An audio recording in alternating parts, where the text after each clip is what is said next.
Debts are destroying nations, but it's not the government's debt itself that is the only problem. We have personal debt at all-time highs right now, and we're going to get into a video that is extremely important today, why you must pay off your debt before the collapse. You came here for the truth, so let me unveil that for you.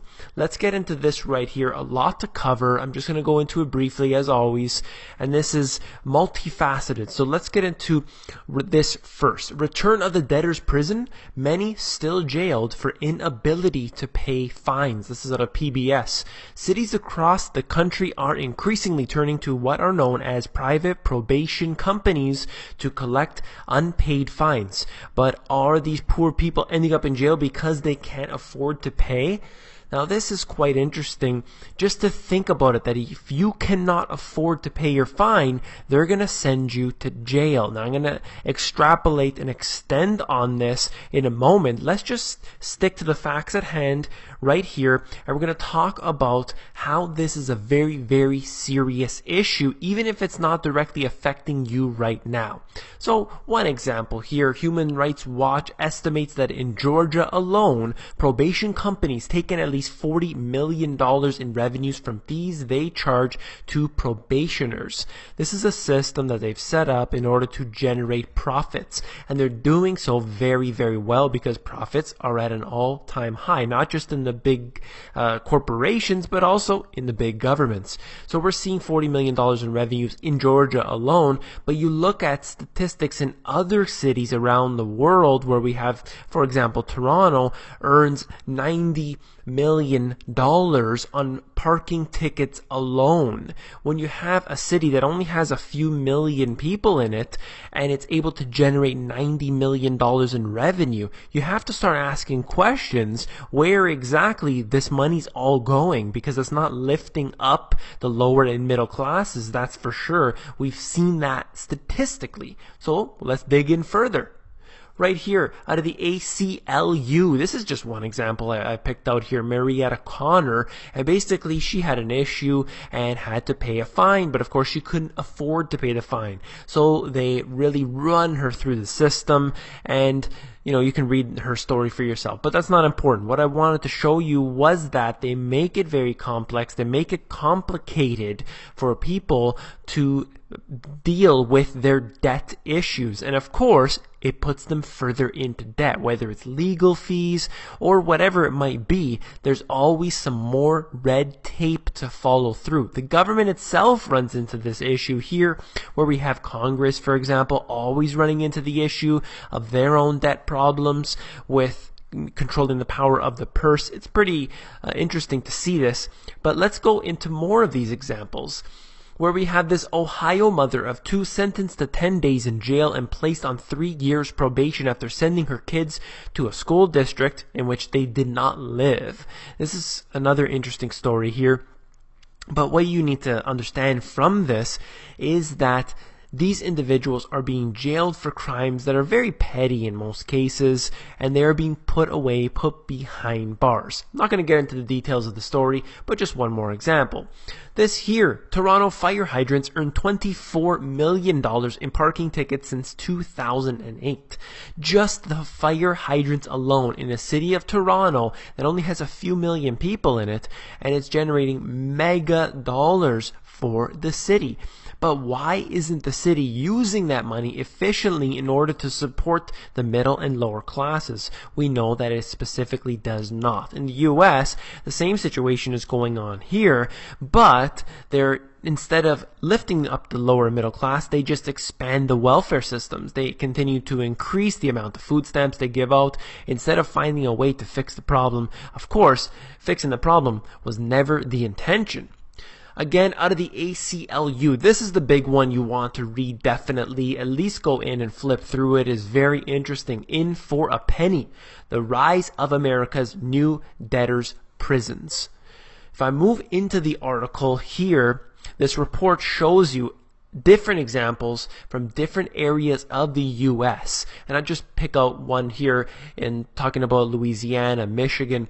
But we see that individuals who are put in jail for different reasons, whether or not that might be a very serious crime or not a serious crime at all. We see them for very small amounts end up in the jail system. Now, they may only end up in there for, let's say, 30 days, for example, but it still goes to show you that they're being put in the jails for these minimal crimes, whether it's not paying their fees on time or whether it's some small thing that really isn't that significant, in order to find their way into the jail system and have that on the record. See, when you have a certain record like this, you're gonna have a hard time getting a job in the future, and this ultimately puts you into the college of crime. They can't find a way to earn money through legal means. People end up doing it illegally. I'm not justifying that. I'm just saying that statistically.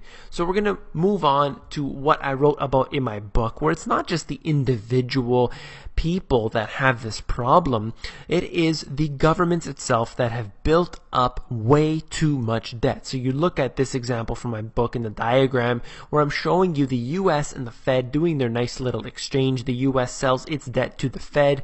The US gives the Fed IOUs, and the Fed gives it back some real or paper cash. And then the Fed is left with a pile of IOUs. That's the same thing that individuals do when they have it on their credit cards or the debt that they owe, credit lines, and so on and so forth. And you have the Federal Reserve printing up the currency, fiat currency, out of nowhere in order to pay for this. So what we're seeing here is a multifaceted issue. It's the individuals, it's the cities, the states or provinces, and the governments in general, federally, that have this problem of too much debt. It is not being solved. So what exactly is the solution that they are going to provide? Remember, there is always a solution ready before the problem is put out there.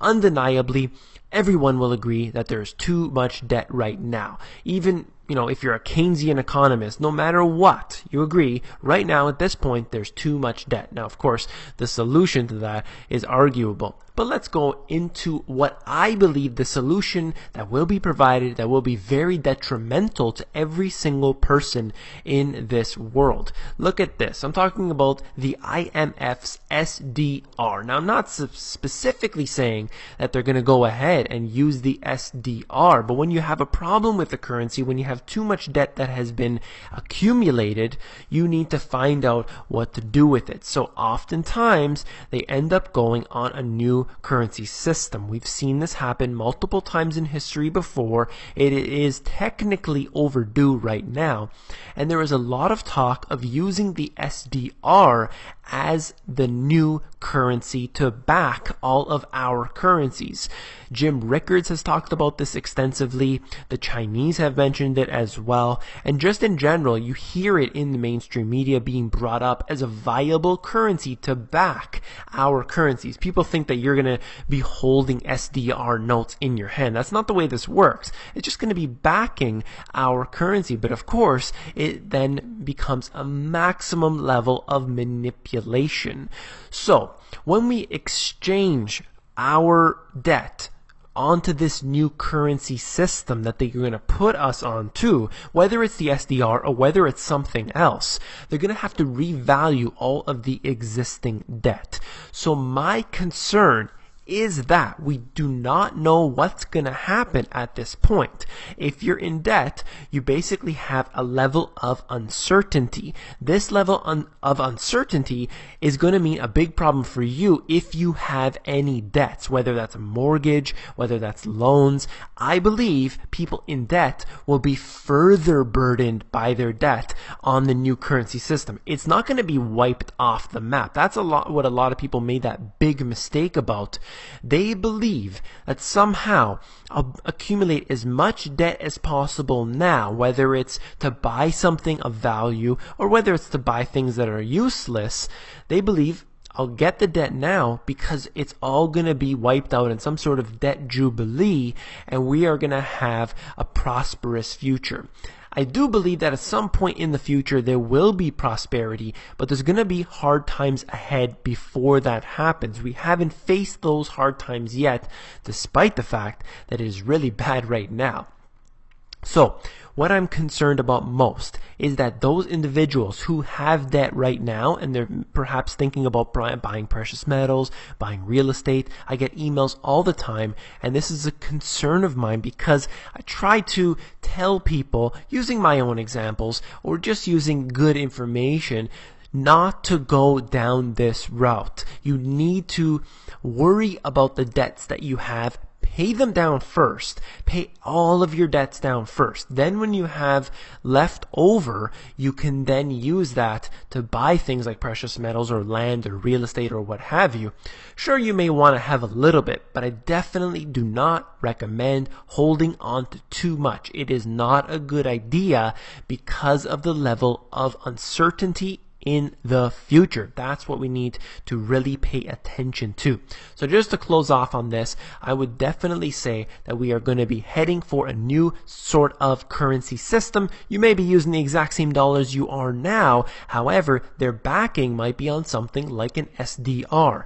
In this new system, we are going to have an exchange of debt, a revaluation of the currencies, something along these lines. In doing so, the people of the world are going to be more heavily burdened by their debt. If you don't have any debt, you're going to be less burdened by it. If you hold real assets, of course, you're going to be in good standings. That's why I say we have to watch out what we're doing in this future. I hope that you enjoyed this video and found it informative. I really try to make these deep, intelligent videos for you guys, try to get the information out there and try to spread it as far and wide as it will go.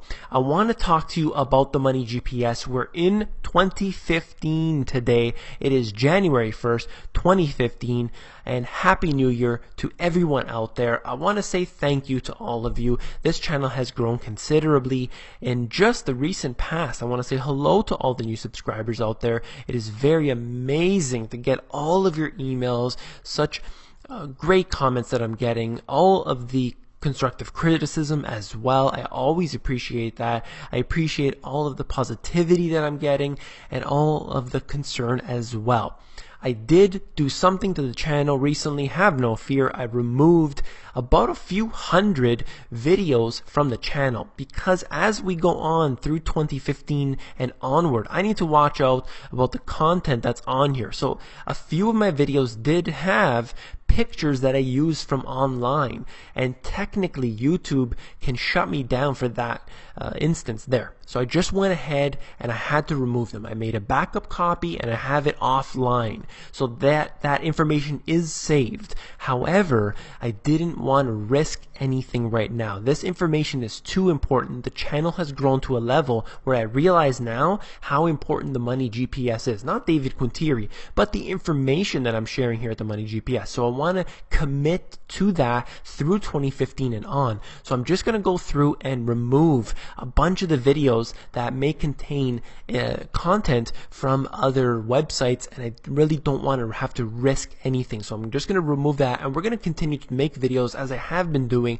over the past year, where I just use my own content. All the pictures that you see up there are from something I've taken myself, and you may see them repeat over and over again, but have no fear. If you are on here, you're here for the content, not for the images. I realize that. Just hang in there, stay with me, and you will get excellent information as always. Thank you to everyone, each and every one of you, and I will be continuously bringing out these videos. I try to do one every single day if I can, and I know that you appreciate my efforts here. Thank you. And I will just say one last thing. Please become an insider. I get tons of emails on the insiders. In fact, I just replied to everyone yesterday. Spent all the way up until 11 p.m. just before New Year's to reply to everyone, just to say hello, try to give my insights, try to give my advice. And basically, I just want to know that if you email me at the insiders, you're going to get first priority. So that's one reason to get on there. If YouTube shuts me down, that's another reason to get on the insiders. But all in all, it's there to get the best free information. So if you're not already on there, just go to themoneygps.com. You scroll down to the bottom, fill in your email address, and you get occasional emails from me with good, short, concise info.